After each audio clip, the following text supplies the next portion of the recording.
awful in Libya as it is too in Morocco. We have live pictures coming to us still from there as a search and rescue operation continues in Morocco, this massive effort to try and search for survivors from the devastating earthquake there. We've seen some hopeful pictures of aid workers arriving in small villages, bringing food, toys and shelter for people, but what you're seeing here is one of the rescue teams just continuing to search for survivors. But unfortunately, I think those hopes are fading fast, we're hearing. Lots of reports from Morocco just saying when they send in the sniffer dogs, they're not really getting many signs of life. But they continue. Of course, that powerful earthquake in Morocco killing 2,900 people and leaving hundreds of thousands of people homeless. Well, we can take you there now because the BBC's Tom Bateman is in the Atlas Mountains. He's been with UK aid workers searching for survivors, and he joined me a short time ago. Well, it has been here, Lucy, another desperate night for the survivors of this earthquake, a fifth night out in the open. And one of the things we've been witnessing is just the dearth of shelter, of tents for people. People are having to use blankets, tarpaulin, bits of timber, broken tree branches to try and take shelter. It gets very chilly in the high Atlas Mountains at night, and that is putting people at increased risk who are already, of course, very traumatized after the events of last Friday. Now, we've come to the town of Amsmiz. This is basically now a base of the mountains for the 4 international search and rescue teams who have been invited here by the Moroccans, the Moroccan military here as well. In the last few minutes, we've seen a helicopter take off.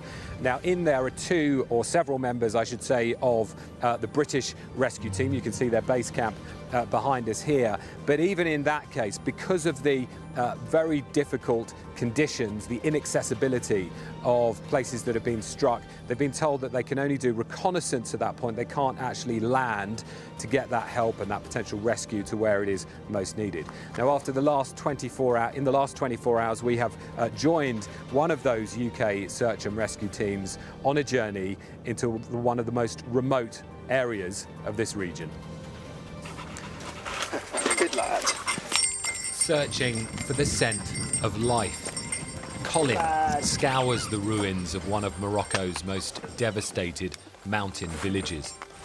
We've followed the UK's rescue team on a journey to the earthquake's epicenter. And this British crew here to search for survivors, though they are working against all odds. Yeah, unfortunately, Colin is an experienced dog. He was in Turkey earlier this year. He only goes on live scent. Unfortunately, there's been no indication, there's no interest, so unfortunately it doesn't look like there's any live casualties in this area. So now it's all about recovery. How do you cope with everything you know destroyed? Hussein digs out the remains of his home, hoping to get to his possessions and his family's clothes. I was here with my family. We were having dinner. The ceiling fell on me. It's God's decision. My brother died. There is nothing I can do. I'm just going to take my clothes out and go to the tent. And this is their home now. People are having to find a way to live with the foul air of death all around them. They say more than 100 were buried instantly when the quake hit here. The destruction is near absolute. Well, only the minaret of their mosque remains. Everything else, homes, streets, a whole community is reduced to this. It is overwhelming. And everyone we've spoken to here says they believe everyone that was missing has died. There is no hope left of finding survivors. Some supplies are arriving for people who have lost everything. All but cut off from the outside world, residents say they need much more. There is no house to live in. If there is no help from the government, we have nothing. And what the earth took away, they are already trying to rebuild. These are people shattered by loss, but having to find the ways to keep going.